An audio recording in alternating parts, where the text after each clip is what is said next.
Dako sa huli na chapter ng ating pinag-aaralan at purihin ang Panginoon. Congratulations mga kapatid. This is the last chapter na po. Kaya congratulations sa bawat isa sa atin na patuloy na nakikinig sa salita ng Panginoon. Yan. Ngayon po, sabi po dyan ng Purpose Driven Life chapter 42, day 42 po, whose approval are you living for? Kanino po ba ang approval ninyo? Sa nanay po ba natin? Sa tatay po ba natin? Sa pastor po ba natin? O sa mga kapatid po ba natin? Minsan po ba na-question nyo na po yun sa inyong mga sarili?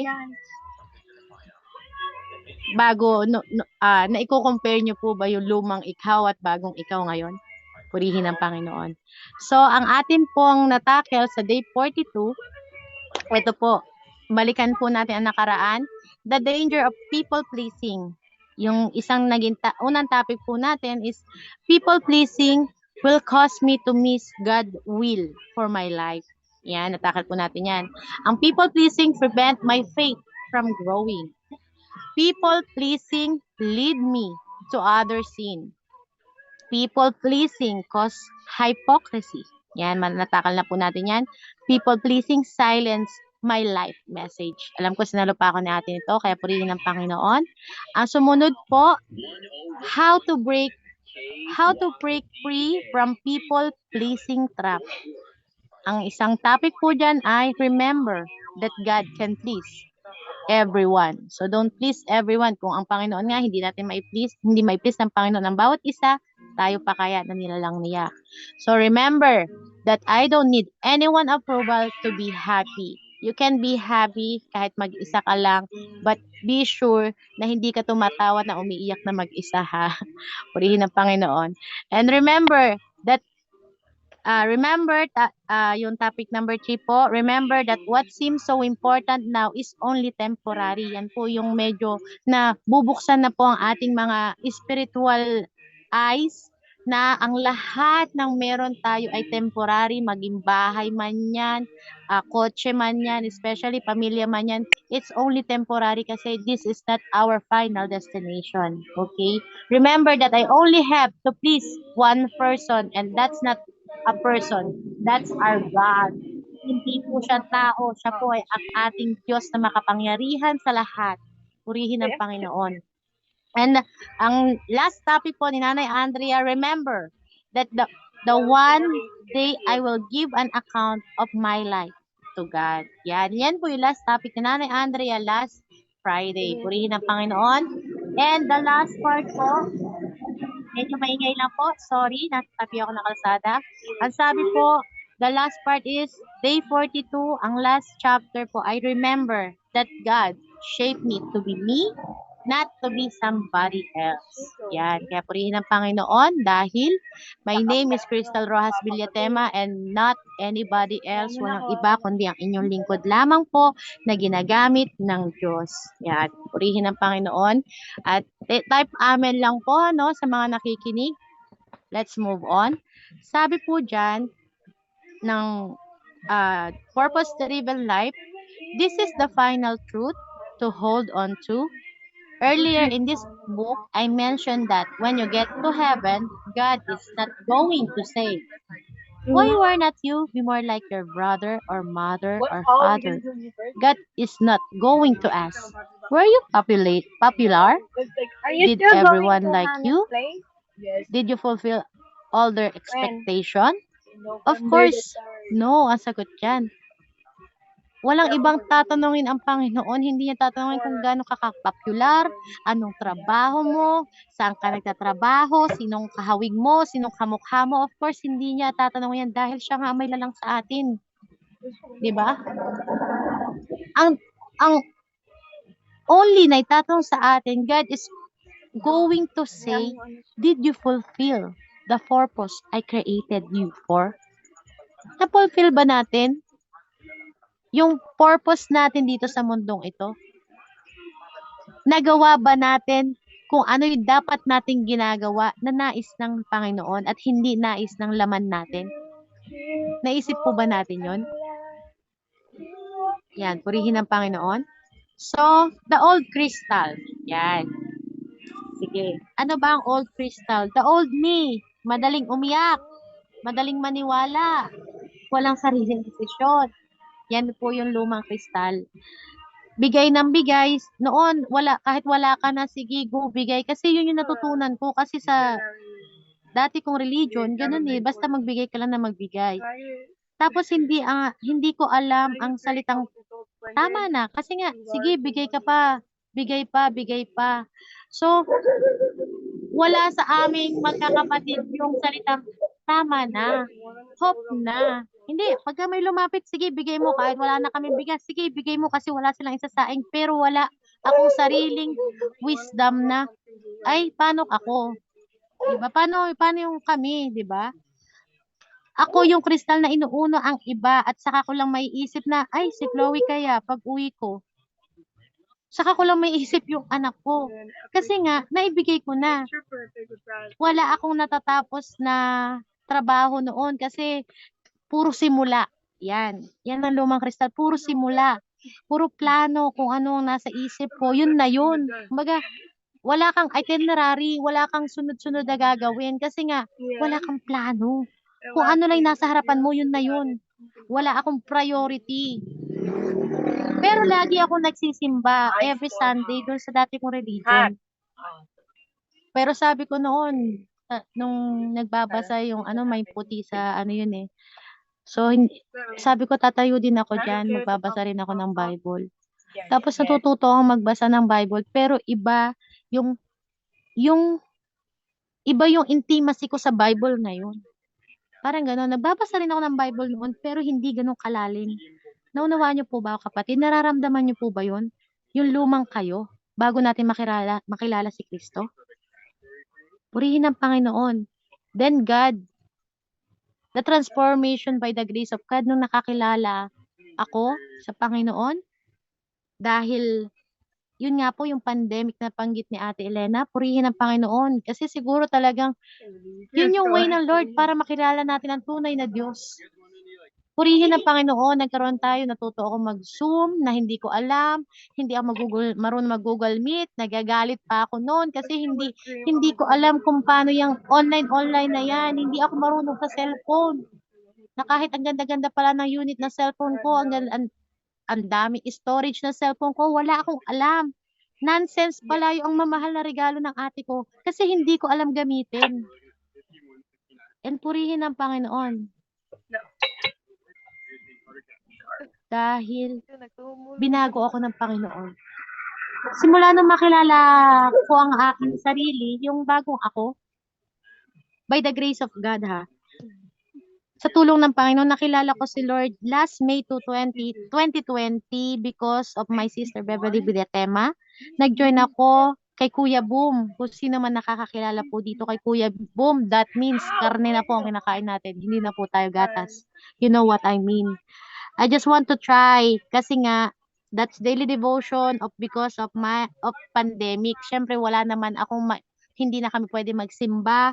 Tapos pati nag-try na ako isang buwan, ganito ganyan, i-entertain ni Angel, ganito ganyan. That's the short story ng buhay ko kung paano ko nakilala si Lord. And because of Trixie, yan. Nung nakakilala na ako kay Lord, hindi ko pa siya ganun kakilala. Pero because of trial sa buhay namin magkakapatid, dahil kay Trixie, miracles, alam niyo po yung miracles, wonders, signs, wonders, miracle, nangyari po yan sa buhay namin. Sa totoo lang po. Glory to God. Nag-surrender po ako ng mga plano sa Panginoon. Ikinukumit na ang mga trabaho ko kay Lord. At kapag natuto akong manalangin, sa totoo lang, purihin ang Panginoon. Nakilala ko ang Panginoon na kung paano siya maging Kennedy is coming also I on learned to November know 3. who is my God Are you and my coming with God us? is Jesus, November my 10 Lord. November 3? Nakilala ko, hindi lang basta Jesus. No. Kung nakilala niyo ako bilang Cristal Villatema lang, hindi niyo pa kilala ko sino ang aking ama't ina. Pero dahil kinilala ko, nagbigay ako ng oras, kinilala ko siya, alam niyo po, na-in-love ako. Purihin ang Panginoon. Na-in-love ako sa Panginoon, na-in-love ako kung paano siya kumilos sa buhay namin magkakapatid, kung paano niya iniligtas si Trixie, kung paano po yung miracle, transform po kami. We learn to do our devotion, prayer muna pala. We learn how to pray, the right prayer, meron po palang tamang pagdadasal sa mga datihan na po, sa mga bago. Alamin po ninyo ang tamang proseso ng pagdadasal. ABC po yan. Adoration. Basta po, hindi naman natin, malalaman nyo po ang tamang pagdadasal kung kayo po ay patuloy na hahakbang palapit sa ating Panginoon. Purihin ang Panginoon. We learn how to do devotion. Tinuruan kami. Ultimo pagkain, ultimo tubig. Purihin ang Panginoon. Natuto akong uminom ng tubig. At ang tubig pala ang pinaka-healthy sa lahat. Natuto rin po kami how to fasting and praying. Kaya sa buhay po ni Trixie, purihin ang Panginoon. Nag-post kami noon na parang kailangan ba magpaawa effect? No. Binago ang puso't isipan namin. Talagang pinakita namin malakas ang bata. How we trust God sa life ni Trixie. Binigay talaga namin yung we learn how to give the deepest faith talaga, yung binigyan kami ng deepest faith ni Lord at ibinigay lahat ng kay Lord yung everything na si Lord kasi hawak niya lahat. Hawak niya lahat. Na gave to the Lord everything and He's under control. Alam niyo po ba yung praying and fasting na yon? Are y'all failing anything Lahat right now? nagsimula ang prayer What warriors board sa geography, right? buhay na aming pamangkin na si Trixie dahil sa praying and fasting na yan. Purihin ang Panginoon. Ganyan po. Actually, I need to Ganyan pass my po ako biology test today. binago ng Panginoon. Me too. Hindi yun dahil sa ate Because I ko, have a 81. hindi yun dahil sa mga pastor, Oh, yes. pero went sila ay isang haligi. Sabi nga, dito po papasok ang mga lingkod. Purihin ng Panginoon, kayo na very fresh revelation. Take note po ninyo sa mga pastor, sa mga leaders, sabi po dyan sa mga lingkod ng Diyos, na ginamit upang matransform po ang isang crystal rojas diadema. Mga kapatid, sabi po sa 1 Corinthians 3:1, purihin ng Panginoon, mga kapatid, hindi ko kayo makakausap tulad ng ginagawa ko sa mga taong nagtataglay ng Espiritu. Kailangan kausapin ko kayo bilang mga taong namumuhay ayon sa laman, mga sanggol pa sa pananampalataya kay Kristo. Binigyan ko kayo ng gatas, hindi matigas na pagkain sapagkat ito'y hindi pa ninyo kaya. At hindi pa ninyo ito kaya hanggang ngayon. Sapagkat nananaig pa sa inyo ang laman. Mayroon pa kayong inggitan at alitan. Oh my God, At just iyo'y wait for nagpapakilalang professional makasanlibutan communication. pa kayo Just at wait. namumuhay pa kayo Right, Kennedy. ayon sa laman. Wait for professional communication. We are in process while we still here on earth. Kaya mga kapatid, yung proseso sa atin, talagang pinababanal tayo ng Panginoon, kunti-kunti, hindi isang iglap, transform si Crystal. 3 years in the making po ang transformation ni Like what Crystal. college you're going Pero to when you andun have pa rin to po find na tinatanggal, I don't even know tinatapyas what ang mga college pangit na pag-uugali ko kasi Neither, hindi but po we're agad-agad really yun nawawala dahil This is andito pa po tayo sa mundong ito. Wala pa po tayo sa ating final destination. We are still here sa ating pansamantalang tirahan katulad ng natakal po ng mga nakaraan. Purihin ang Panginoon. And sabi po dito sa chapter ng Purpose-Driven Life, in these 2 chapters, I have explained the 2 biggest hindrances to living the life God designed you to live. Wanting to be like others. Yan po yung envy, inggit, di ba? Yan ay ayaw na ayaw ng Panginoon. And wanting to be like others. Yan nga po yung people pleasing, yung kailangan mong i-please sila so tayo ang nahihirapan. Nagpapasakop tayo sa kanilang mga desisyon. This trap is subtle, but they distract and deter millions of people from the purpose they were created to fulfill. Kaya minsan hindi po natin nailalabas yung tunay na tayo. Kasi meron pa rin po tayong inggit at meron pa rin po tayong pag-aasam na tayo ay purihin ng ating kapwa-tao. Okay. Nakukuha niyo po ba kapatid? Type amen lang po. And sabi po dito, heaven talk with thousands of people. I know that we all need continued support. Kaya po, meron po tayo mga kapatid. Yan. Family, friends, church member. Yan, mga kapatid. Meron po bang favorite si pastor dito? Bali, ito po ang ating mga support. Family, friends, church member, pastor, and mga relatives, hindi ko na po nailagay. Pero naipasok ko lang po yung pastor kasi sometimes, no, huwag po tayo lagi always nakatingin kay pastor. Huwag po tayo always nakatingin kay leader. Dapat, you are unique. You are created by God, by you, not by others. Kaya nga, remember, sabi nga, di ba? Ano sabi dyan ng ating title? Remember that God shaped me to be me, not somebody else. Pwede po tayo kumuha ng support, sabi. So, magpalakasan, yung panalangin, andyan, makukuha natin. Pero, wag natin silang, paano i-idolize or i-kokopyahin yung mga way nila kasi hindi ka dinesign ng Panginoon para maging katulad nila. You are unique, sabi nga. You are you. Nothing else. Not somebody else. You want a straw?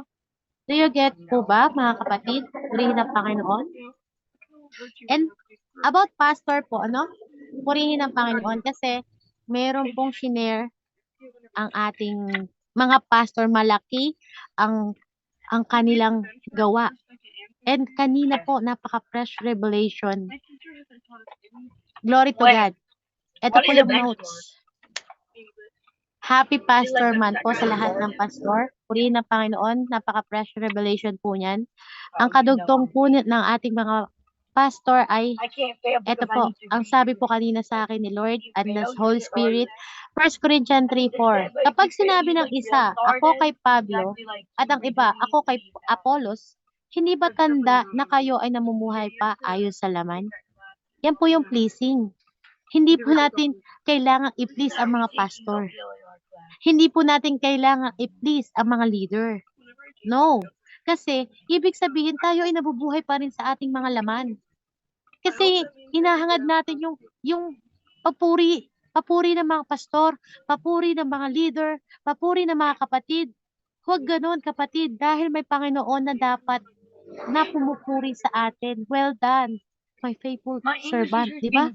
In the end of this mission, we have mission. Nakukuha po ba napaka-fresh revelation at masakit po ito para sa karne na ang kinakain. Tanggapin po natin.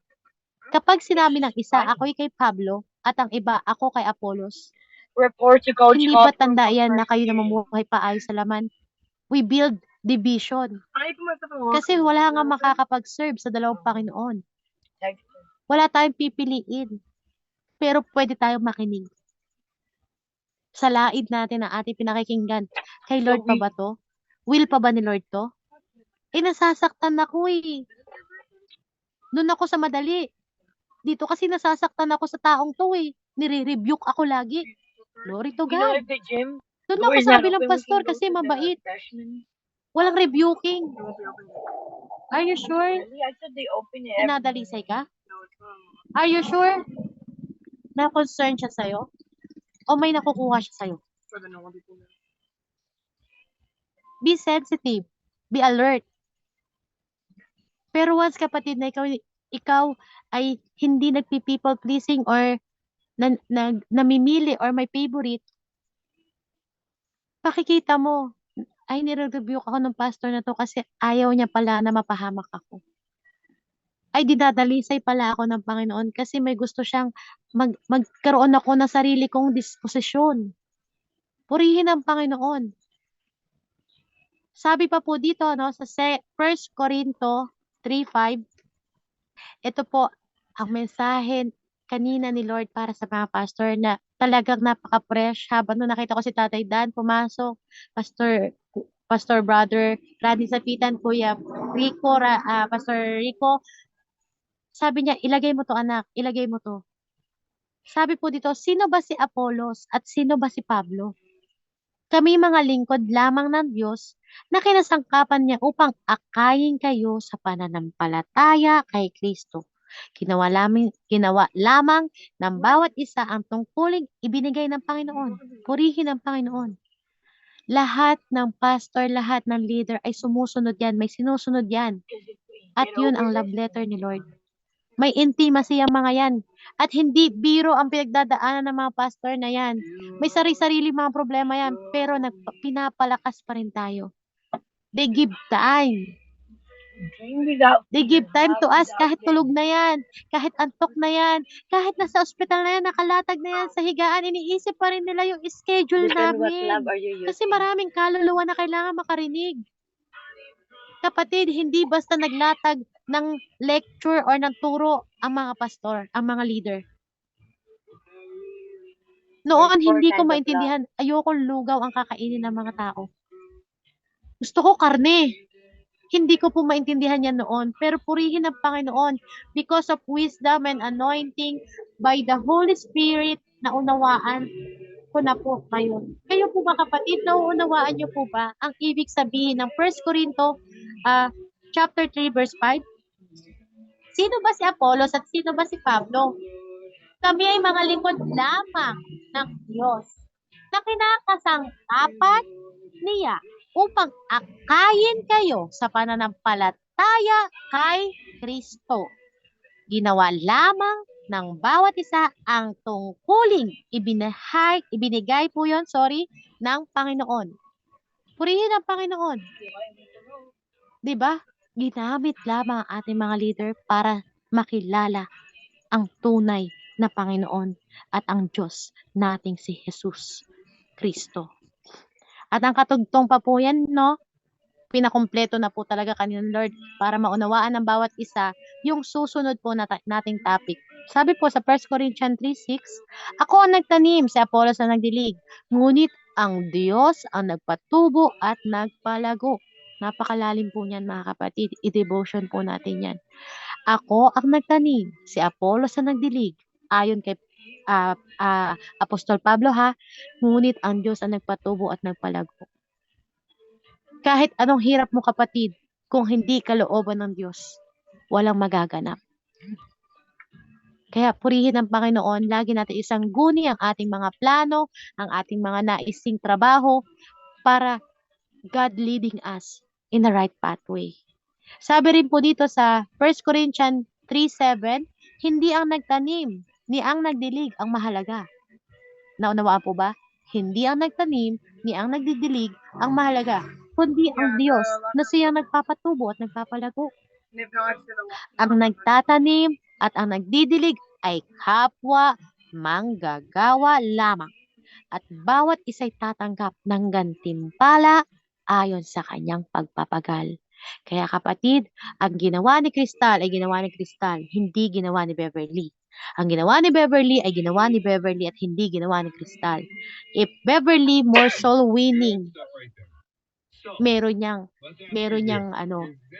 gantimpala, pero hindi sa akin, kundi sa Diyos na may lalang sa atin, na humulma sa atin, sapagkat nakita niya ang pagpapagal ng kaniyang manggagawa lamang. Nakalagay po dyan. Okay? Sabi pa po dito sa 1 Corinthians 3:9, kami parehong manggagawa ng Diyos at kayo ang bukirin niya. Tayo po yon. Tayo rin po. Kayo rin ang gusali ng Diyos. Tayo po yun. Sapagkat tayo ay nilalang ng ating Panginoon. Purihin ang Panginoon. At ang sabi po dito, sabi po sa Purpose Driven Life ni Pastor Rick Warren, that's why I have committed the rest of my life to help you on your journey. Please let me know when you have to finish this book and I will help you with your next step. Email me at the Rick Purpose Driven Life or sign in at personal website www.pastorrick.com. I will pray for you and I will send you additional pre-teaching material on what to do next. Si Pastor Rick Warren ay ginamit lamang at siya ay isang manggagawa lamang. Naunawaan niyo po ba, kapatid? Ginamit siya ng Panginoon para ma-spread ang tunay at kapangyarihan ng Panginoon. Pero hindi dapat si Rick Warren ang may taas. Nakukuha po ba natin? Type amen po ha sa mga nakakakuha. Si Rick Warren ay katulad lamang po ng ating mga pastor at leader na nagpapagal at manggagawa po ng ating Panginoon. At ang sabi pa po diyan ni Pastor Rick Warren, my sincere prayer is that you will begin to experience all that God has in store for you. Diba kapatid? Alam niyo po ba, isa sa mga kakaunting manggagawa ng ating Panginoon sa simbahan ay intercessory. Ano po ang intercessory? Sila po yung nananalangin dito sa amin po, sa aking ministry. Meron pong every Huwebes na po, dati Wednesday, pero ngayon every Huwebes and every Wednesday, naging 2 na po, na nananalangin kami. That's the backbone of the ministry, ang prayer. Kaya, kapatid, ang panalangin ay nagpapalalim. Nagpapalalim yan ng ugat. Hindi ka lalago kung yung ugat ay mababaw. Sabi pa po dyan, no mere man has ever seen, heard, or even imagined what wonderful things God has ready for those who love the Lord. Jack Maawatan? Sino po ba Ilocano dyan? Sino po ba? Palitan po natin ng Tagalog para mas maunawaan natin. Nais ko pong itagalog kasi nakasaad po ito. Ito po yung sinasabi ni Pastor Rick Warren. Subalit, tulad ng nasusulat, hindi pa nakikita ng mata o naririnig ng tainga, ni hindi pa sumasagi sa isip ng tao ang hinanda ng Diyos para ang mga umiibig sa Kanya. Ano ibig po sabihin yan? We can't imagine what God can give us kung ikaw ay gumawa. Ito yung hindi pa nakikita ng ating mga mata. Ano kaya yun? Ginto kaya yung bahay ko doon sa langit? Hindi pa naririnig ng tainga? Meron ba talagang flauta doon? Meron ba talagang violin? Meron pang harpa? Hindi sumagi sa isip ng mga tao ang hinahanda ng Panginoon sa atin, di ba? Para sa mga umiibig sa Kanya. Kaya kapatid, why you are wasting your time? Sorry po sa words, ha? Hindi ko po dinidiscourage ang mga nagpo-photolab. Pero why don't you try to waste your time by reading the Bible? Kasi hindi po natin napapansin yung mga, sorry po sa napatatamaan, sorry po.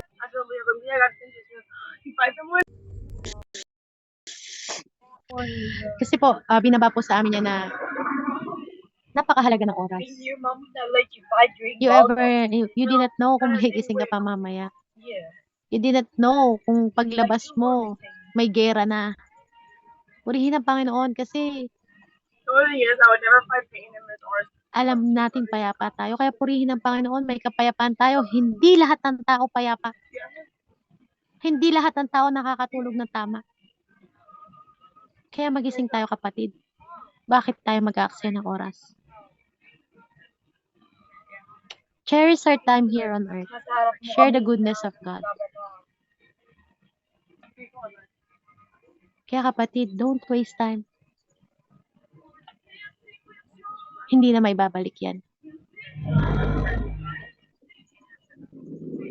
I hope and I pray na sana ang bawat isa ay may ginagawa na pagkilos sa Panginoon.